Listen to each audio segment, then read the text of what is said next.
The day my father kicked me out of his house, I didn't scream. I didn't cry.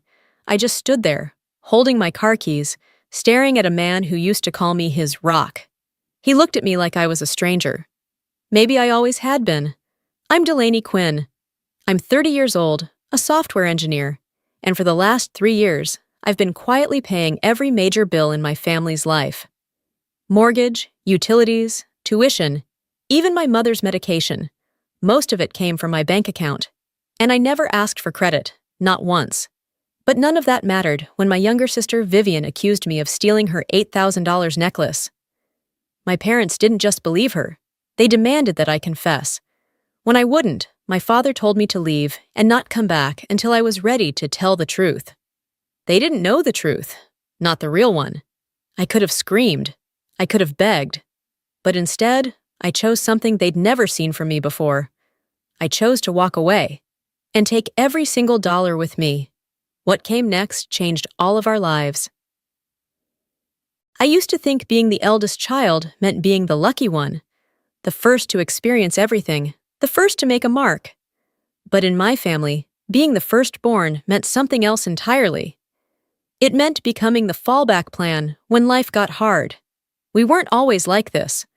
My parents, Stephen and Marion Quinn, used to be the kind of people who threw neighborhood cookouts and left the porch light on until midnight. My dad ran a small but successful contracting business, and my mom worked as a school secretary. We lived in a tidy blue house in upstate New York, with a backyard full of sunflowers and secondhand patio furniture. Simple, but warm. Then came 2008. Dad lost most of his contracts in the recession. Clients bailed, bills stacked up, and within a year, his company folded. Mom was diagnosed with early-onset rheumatoid arthritis shortly after. Our house, once their pride, became a sinking ship, and I watched them take on more debt just to keep the lights on. I was 17, old enough to understand, but not old enough to fix anything. Vivian was just 10 then, blissfully unaware of the storm we were in. They let her stay in that bubble. Birthday parties, private violin lessons, a sweet 16 complete with a rented limo. I didn't resent her for it. I knew the blame wasn't hers. But I also knew they were raising 2 daughters in 2 different realities. I left for college on a partial scholarship and worked 2 part-time jobs to cover the rest. I graduated in computer science and landed a job with a promising software firm in Boston. It wasn't glamorous, but it paid well. By 27, I was making 6 figures, living in a compact apartment, and maxing out my 401k. At least, at first. One weekend visit home changed everything. Dad was out in the garage on the phone, his voice low and cracked. I overheard him pleading with the bank for more time on the mortgage. When he saw me standing there, he froze. Then he cried. It broke something in me. He told me everything. 3 months behind. Credit cards maxed. Mom's meds were no longer fully covered. And Vivian, God love her, had just been accepted to a $50,000 a year private college. They promised they'd pay. Of course they did. She had no idea. I'll help, I said. And I meant it. But there was one condition. She could never know. It would humiliate your mother, Dad said. Vivian would feel guilty. And so it began. Quiet checks, anonymous transfers, grocery deliveries disguised as leftovers from a work party. What started as a small contribution became the full weight of their lives. I paid their mortgage, their power and water, property taxes, medical bills, and when Vivian started college, I covered every dime of her tuition, books, dorm fees, and meal plan. I even bought her a new MacBook when her old one crashed. It added up. God, did it add up. But I didn't stop. I told myself it was just for now, just until things got better, until they got back on their feet. But they never really did. And I never asked for thanks. I only wanted to feel like part of the family I was holding up. Vivian always had a flair for dramatics. She could walk into a room and make it hers in 5 seconds flat. Hair curled to perfection, voice bright, charm dialed to 11. I used to envy her ease with people. Where I planned and calculated, she floated. Effortlessly. For her 21st birthday, She started hinting, loudly, about a white gold necklace she'd fallen in love with at a boutique downtown. "It's timeless," she said one night over dinner. "An investment piece. I'll pass it down one day." Mom winced at the price tag. $8,000. Dad just nodded and promised they'd make it happen. And I already knew what that meant. A week later, I transferred the money. I told myself again that it was love. That love sometimes means sacrifice. That seeing her happy was worth it. At her birthday dinner, she unwrapped the blue velvet box with a squeal so loud the waiter flinched. "You're the best parents ever," she said, hugging them both. She didn't look at me. That wasn't new. I smiled, took pictures, swallowed the bitterness.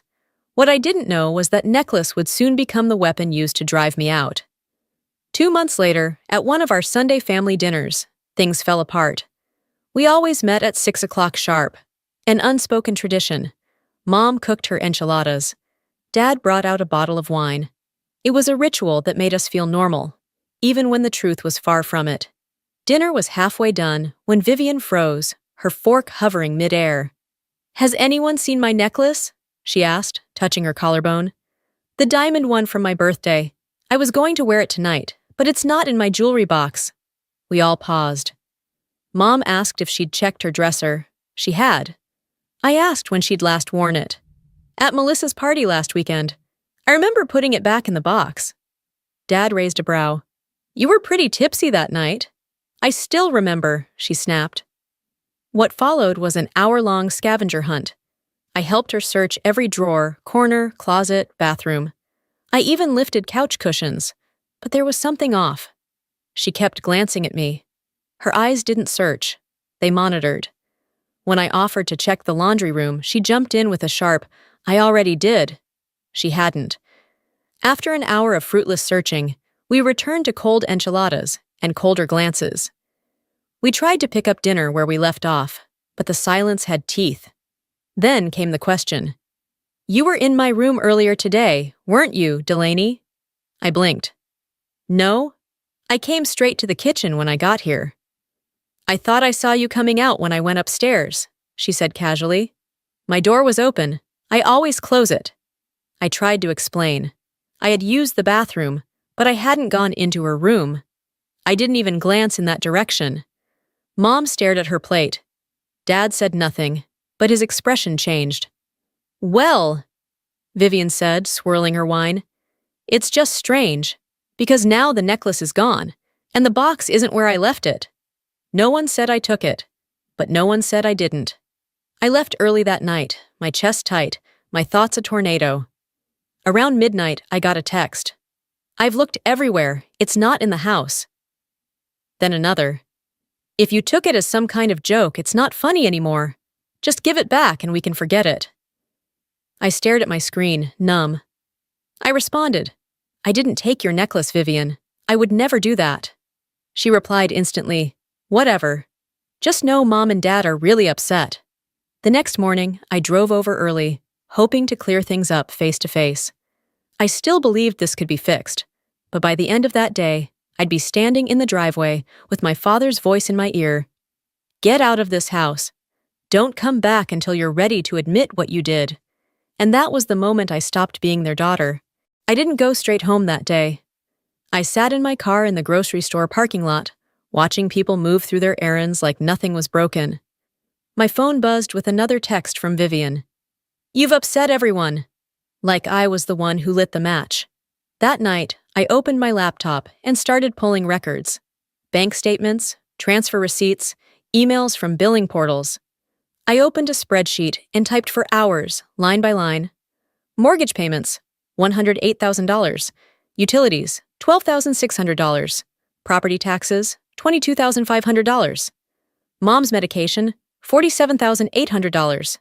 Vivian's tuition, dorms, books, $151,200. Gifts, car repairs, holidays, $35,000. Grand total, $377,100. Over 3 years, quietly. No thanks, no questions, just expectation. My own savings?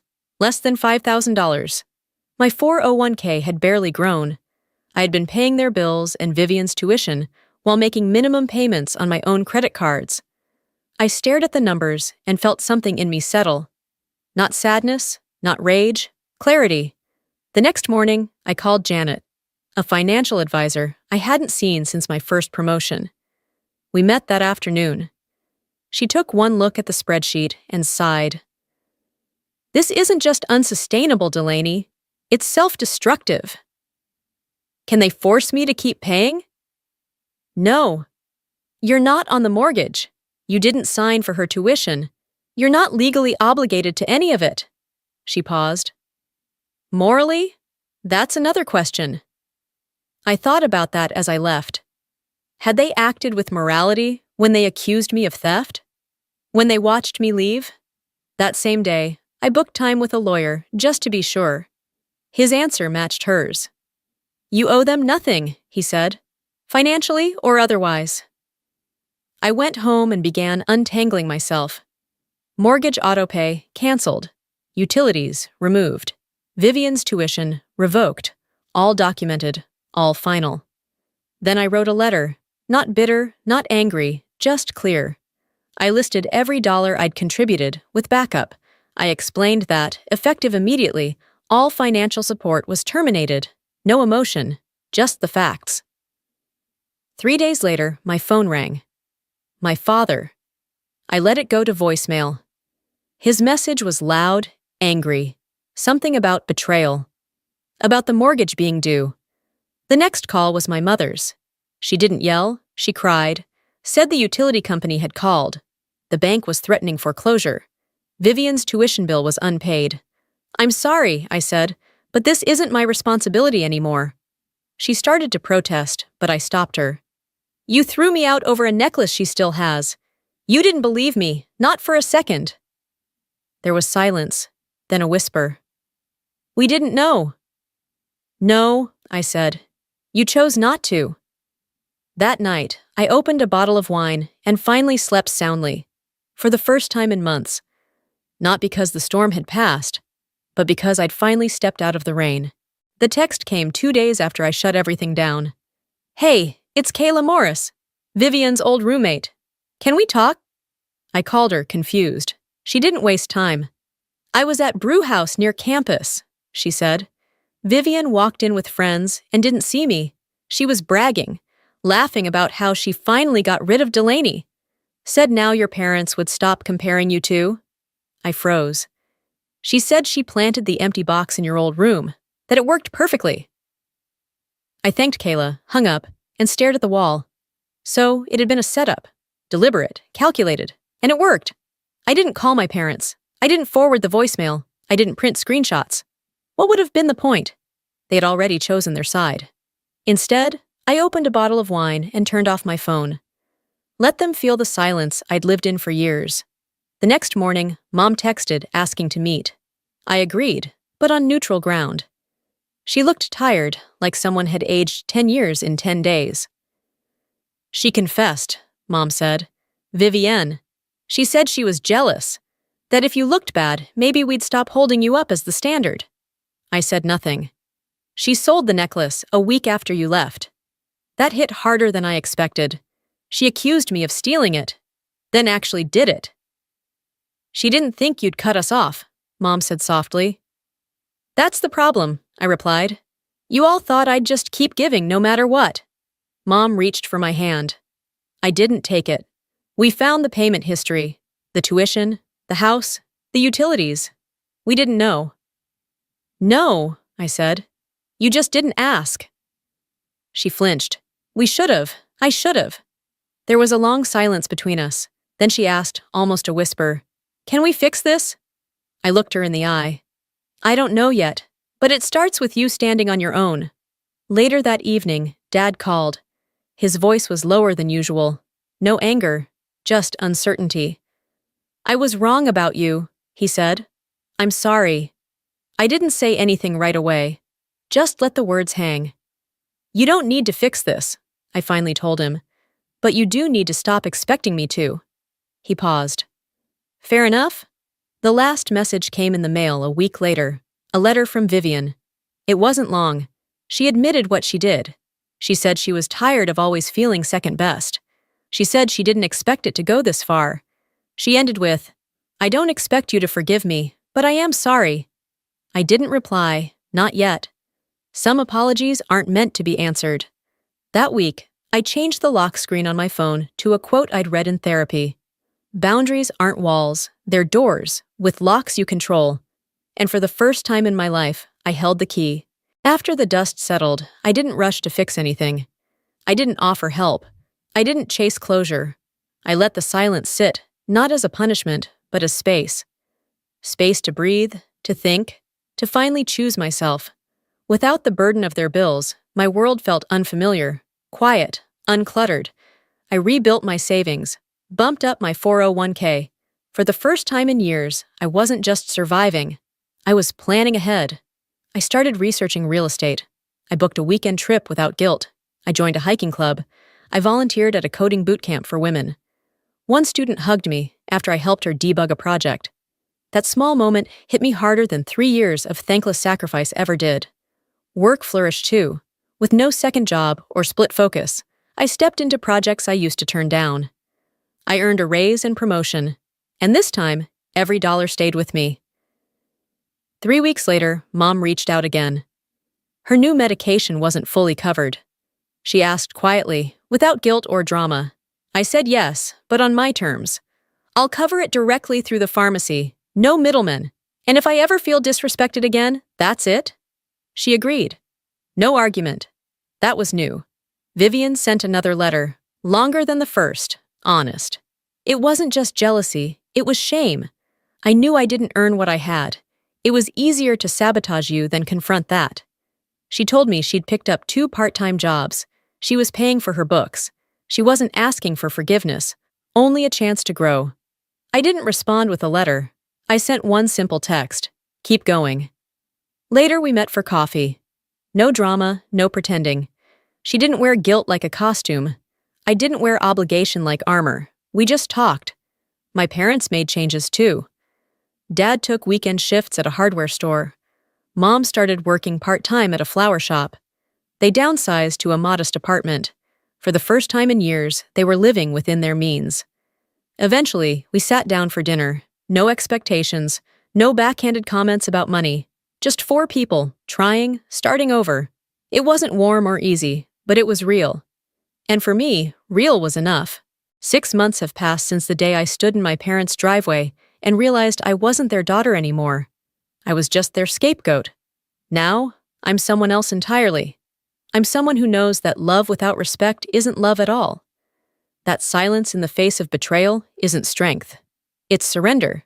And that setting a boundary isn't an act of cruelty. It's survival. I still see my family, but on my terms. No more quiet sacrifices, no more emotional debt. Just people trying to rebuild trust in the wreckage of what they once took for granted. Vivian is still in school, still working, still awkward around me. But her eyes don't carry the same smugness they once did. There's something quieter there now. Maybe it's guilt. Maybe it's growth. My parents, they try. They slip sometimes. Old habits die hard. But they're learning. They ask before assuming. They say thank you without strings. It's a start. As for me, I've reclaimed more than my finances.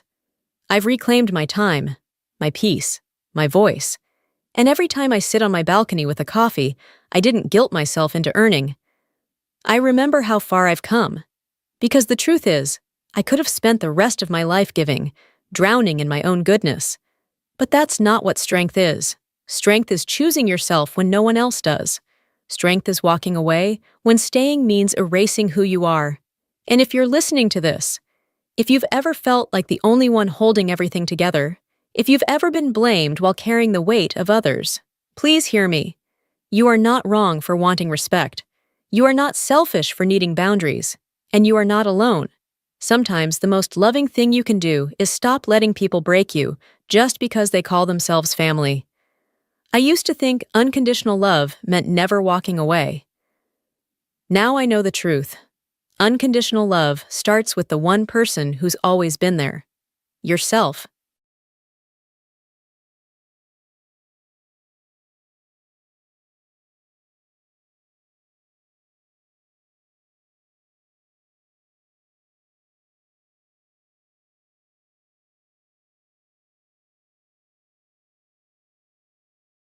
My name is Rowan Ashford, and 3 weeks ago I buried my only daughter. Her name was Rosie. She was 8 years old. She loved space documentaries, drawing rocket ships, and believed every pain could be softened by glitter stickers and banana pancakes. The morning of her funeral, I sat alone in my car outside the service home. The dress I wore still smelled like lilies from the wake, and my hands wouldn't stop shaking. I stared at the last message from my sister. A single word. Okay. Not, I'm sorry. Not, I'll be there. Just, okay. Later that day, I found out why. My mother and my sister had moved forward with Celeste's housewarming party, the one she couldn't reschedule, the one that was apparently planned for weeks. They called Rosie's funeral, a goodbye to a child who suffered through 12 months of agony, a minor event. That was the moment something inside me cracked, not in the way things break and collapse, but in the way things break and sharpen. I didn't scream. I didn't beg. I dialed my lawyer. This story isn't about grief. Not really. It's about what comes after. When the people you trusted the most choose celebration over your child's death, you learn exactly what kind of woman you are. And me? I learned I am not the woman who lets that go. I sat in my car for 40 minutes before I had the strength to open the door. The funeral home loomed in front of me, all dark wood and hushed windows, like it was built to swallow grief whole and leave nothing but silence behind. I wasn't avoiding going inside. Rosie was already there. Inside that building, inside a casket no child should ever be in. I just needed to feel something solid before I had to let go again. The phone buzzed in my lap. It was still open to the last text I had sent my family. Rosie passed. Funeral is Friday at 10. Celeste, my sister, had replied with one word. Okay. Not, I'm sorry. Not, I'll be there. Just that. Okay. I hadn't heard from my mother at all, until now. Her name lit up the screen like a curse. I didn't have the energy to hold the phone to my ear, so I hit speaker. Rowan, she said brightly, as though we were about to discuss brunch. I'm here, I said. My voice barely qualified as sound. There was a pause, and then, about the funeral. I knew. Instantly. It was like being dunked in ice. We can't make it, she said. We promised Celeste we'd help with the housewarming. It's been on the calendar for weeks. I stared out the windshield, through a blur of tears I didn't even realize had returned. Her housewarming, I repeated. It's her first home, Mom continued. You know how important that is to her. More important than Rosie's funeral. Don't be dramatic, she snapped, voice shifting from performative grief to condescension in a breath. You've had time to prepare. Rosie's been sick for a year. It's not like this was a surprise. I didn't answer her. I hung up. And then I called Celeste. She picked up after 2 rings, sounding annoyed. What is it? You're throwing a party on the day of my daughter's funeral. The date was set weeks ago, Rowan, she said flatly. She's already gone. She doesn't care what day she's buried. I'm alive, and I need to celebrate moving on. I felt the phone slip in my hand, my fingers suddenly foreign and numb. Rosie used to say the house Celeste was moving into, Grandma's old place, was her favorite. She loved the pink tile in the kitchen and the creaky steps that sounded like laughter if you stepped just right. She once said, if a house can make someone happy, maybe it should stay in the family. Now that house would host strangers drinking wine, while my daughter's casket lowered into the earth. I didn't answer Celeste. There was no language in existence that could meet her where she had chosen to stand. Inside the funeral home, the director greeted me gently. His eyes scanned the space behind me, as if expecting someone to follow. There was no one. Not a single family member came. The seats reserved for them stayed empty. The photos of Rosie lining the hallway, her in her superhero Halloween costume, her blowing out candles on her last birthday, felt like artifacts in a museum nobody cared to visit. At the gravesite, I stood alone. The wind was sharp. I said goodbye with no hand to hold, not even my mother's. Later that night, when the room was finally still, I sat on Rosie's bed, surrounded by the drawings she'd made for her nurses. Her favorite rock collection lined the windowsill. In that silence, I realized something. I was not just mourning my daughter. I was mourning the illusion of family. They weren't just absent. They had made a choice, and I was about to make mine. I didn't sleep that night. Instead, I reread every message from my mother and Celeste, like picking at a scab just to feel the sting. At 6:03 a.m., I made the first call that mattered. Mr. Carlyle had been my grandmother's attorney for over 3 decades. He answered on the third ring, his voice gravelly and polite, the kind of tone reserved for widows and bad news. "I need to confirm something," I said, skipping pleasantries. "The house Celeste lives in, my grandmother's house, is it legally hers?" There was a pause. Papers shuffled. Then his voice returned, clear and firm. "No. The deed is still in your name, Miss Ashford. We never completed the transfer. I have it right here." I stared at the ceiling, blinking against the harsh morning light. "That can't be right," I said. "I gave her the keys last year." "Giving keys is not the same as giving property," he said gently. "You told me to put the paperwork on hold until things settled with Rosie's diagnosis." It came back in fragments. The week after Grandma's funeral, my mother and Wayne sitting at my kitchen table. Tea gone cold, their words soft and manipulative. "Celeste needs a fresh start," Mom had said, swirling her spoon with nervous energy. "She has nothing. You already have your own place," Wayne added. I was too hollow to argue, too overwhelmed by hospital schedules and fear and medical terms I still couldn't pronounce. "Fine," I'd said. "She can have it. We'll do the paperwork later." Later never came. Now I sat across from Mr. Carlyle, still dressed in black, my eyes raw, my fingers curled around the edge of his desk. 4 hours ago, I'd buried my child. Now I was unearthing something else entirely. "There's something else," he said. "You asked me last year to keep financial records for tax purposes. I pulled them." He slid a folder toward me. My name was on the tab. I opened it slowly. The first page was a bank statement, then another. 5 years of them, organized by month. Each one showed a consistent $2,000 transfer from my account to my mother's. Even during the months Rosie was in treatment, even when I was selling first editions to cover copays, even the month I maxed out my credit card to pay for anti-nausea meds. My stomach lurched. A separate page was clipped to the back. A car loan, my mother's name, $42,000, dated 1 month after Rosie's diagnosis. A Mercedes. I sat back, air gone from the room. My phone buzzed. It was a text from my mother. "Need extra this month. Insurance went up. How's Rosie?" I didn't respond. Instead, I opened Instagram. At the top of my feed, a photo posted just 2 hours earlier. My mother and Celeste, champagne glasses raised in my grandmother's kitchen. The caption read, "New beginnings, blessed new house, #gratitude, #family first." In the background, the antique mirror reflected their grinning faces. Mirror once belonging to the woman who raised me, who had intended that house as my daughter's second home. That was the final fracture. Not just their absence, not just their selfishness, but the smile behind it. This wasn't forgetfulness. It wasn't bad timing. It was cruelty. Planned, packaged, and shared with hashtags. I looked at Mr. Carlyle. "What would it take?" I asked, voice like steel, "to get them out?" He didn't blink. "I'll prepare the documents." And just like that, the part of me that used to flinch, used to rationalize, used to hope, died alongside my daughter. What remained would not be ignored. I gave myself until sundown. Until the sky turned the same lavender as Rosie's favorite sweater, I let myself fall apart one last time. I held her last drawing, half finished, colored outside the lines, and let the ache settle like fog in my chest.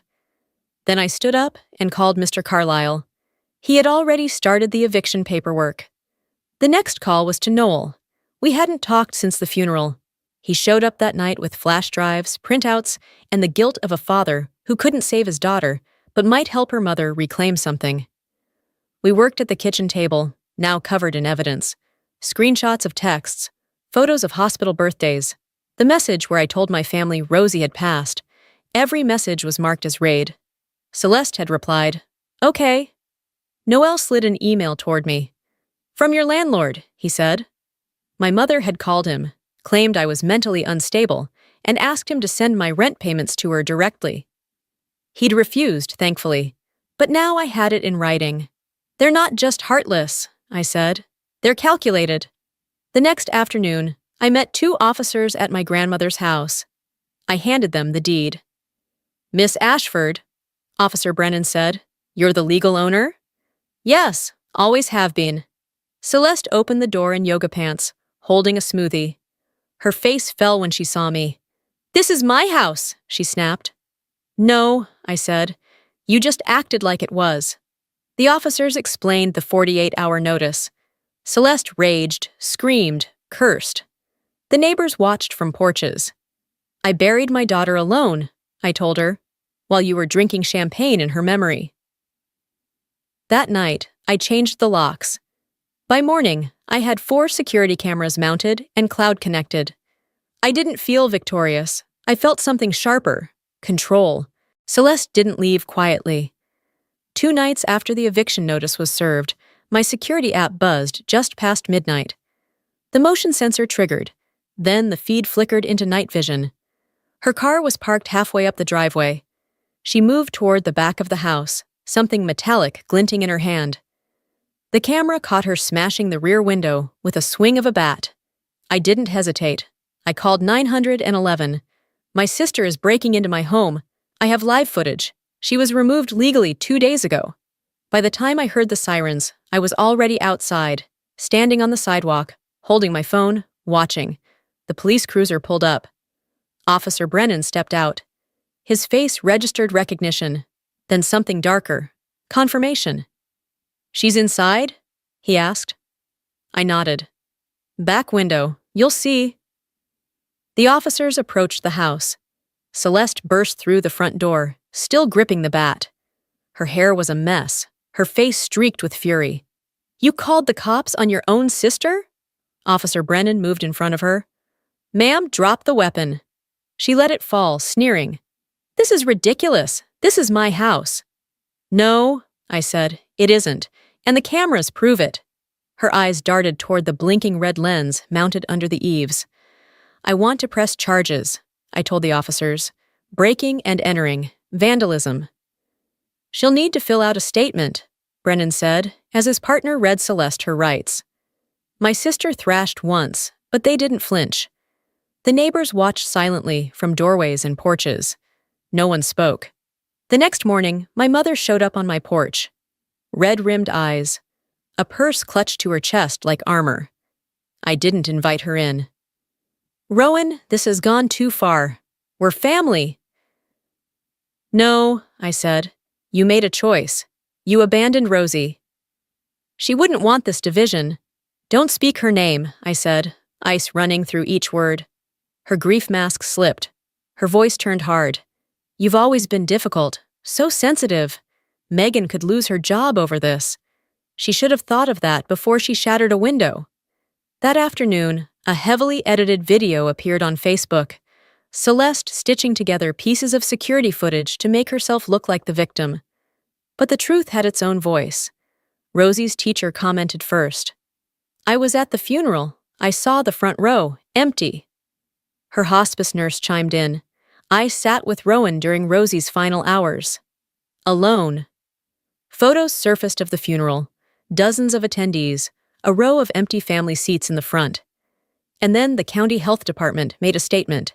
Miss Ashford has been placed on leave pending investigation. My phone rang again. My mother. The church is asking questions, she said, nearly panicked. Your father's sister saw the video. This could destroy our name. It's not about your reputation, I said. It's about what you did. She tried to blame me. Called me cruel. Said I'd regret cutting them off, but for once I didn't flinch. My lawyer confirmed. Cease and desist letters have been delivered. They're legally barred from posting about you. Good, I replied. File the restraining orders next. And the house? I'm donating it, I said, to the Children's Cancer Foundation. A beat of silence, then, understood. That night, I walked through my grandmother's now empty living room. For the first time, it felt like mine. I reached behind a row of books and pulled out a folded piece of paper. Rosie's drawing. A stick figure with messy curls and a red cape. My mommy is a superhero, it read in her handwriting. This time, the tears came not from grief, but from something cleaner, something like freedom. The day after I donated the house, I received a flurry of messages. Some were from distant relatives, those who had once reposted Celeste's video without question. Now they offered hesitant apologies, awkward explanations. Others didn't bother with excuses. They just said, "I'm sorry," and left it at that. I responded to none of them. Noel stopped by later that evening. He didn't bring flowers or casseroles, just a manila envelope and 2 coffees. "This is everything," he said, sliding the folder across my counter. Inside were screenshots, bank records, email chains, all the evidence we'd compiled, the paper trail showing how my mother and sister siphoned money from me while I was trying to save my daughter's life. "Anything else?" I asked. He nodded. "One more thing. The foundation raised over $12,000 in Rosie's name. People are still donating." I pressed the envelope to my chest. For once, it wasn't grief that choked me. It was something softer, something like pride. Later that night, as I cleaned out Rosie's art box, my phone buzzed again. Another certified letter. This one from Megan's lawyer. I opened it at the sink while the faucet ran. It was a ceasefire disguised as a threat, an offer to settle matters privately and avoid further damage to family reputation. I didn't laugh. I didn't cry. I just placed the letter in the shredder and went back to washing paintbrushes. That week, I took down the last of the sympathy cards. Not because I was moving on. I hate that phrase, but because I was done being frozen. Rosie's grave was still fresh, the grass not yet grown. I knelt by her headstone, brushing my fingers across the engraved letters. "I always taught you to be kind," I whispered, "but I should have taught you to stand your ground too. I'm learning, I promise." When I got home, a small box waited by my front door. Inside was a single daisy and a note in crooked handwriting. "I heard what your family did. You're not alone." It wasn't signed. It didn't need to be. I stood on the porch for a long time, watching the sun disappear behind the treetops. The air was cool, still. I didn't need anyone to tell me I'd done the right thing. Peace doesn't always come from forgiveness. Sometimes it comes from walking away with both hands empty and still feeling whole. The butter yellow paint in my new hallway caught the morning light. Rosie's drawings lined the walls. Rockets, capes, planets, flowers, all framed in simple wooden borders. I touched each one as I passed. A quiet ritual no one asked about. I didn't mind. Grief had taught me to cherish what no one else noticed. This wasn't rebuilding. This was beginning again. With different rules, different walls, and no one left to please but myself. On Tuesday evenings, I hosted a support group at the community center. 6 parents. All of us had buried a child. We didn't trade platitudes or timelines for moving on. We talked about the guilt, the silence, the way time had bent around our pain. And somehow, in that honesty, we stitched ourselves back together, thread by trembling thread. Noel came once. He sat in the back and didn't say a word, just listened. Later, he told me it was the first time he'd felt understood since the funeral. That was enough. One afternoon, the hospital coordinator called. "The families keep asking when you're coming back," she said. "They want more art days. Would you consider expanding the program to the satellite clinics?" I said yes, without hesitation, without fear. The next morning, I drove to Rosie's grave. The grass had begun to grow in, soft and bright. I knelt and laid a bunch of daisies beside her stone. "You made me stronger than I ever thought I could be," I whispered, "and I promise, I'm using every ounce of it." When I got home, a small envelope waited under my door. Inside was a drawing from Lily, the girl next door. A big red heart and stick figures holding hands beneath a tree. The note read, "Your flowers made me smile. I like your house." I taped it to the fridge. That evening, I sat on the porch, tea in hand, watching the stars blink alive above me. For the first time in a year, I didn't feel haunted by what I'd lost. I felt rooted by what I'd reclaimed. Peace doesn't always arrive like a sunrise. Sometimes it settles quietly, firm, unapologetic. I hadn't just survived them, I had eclipsed them.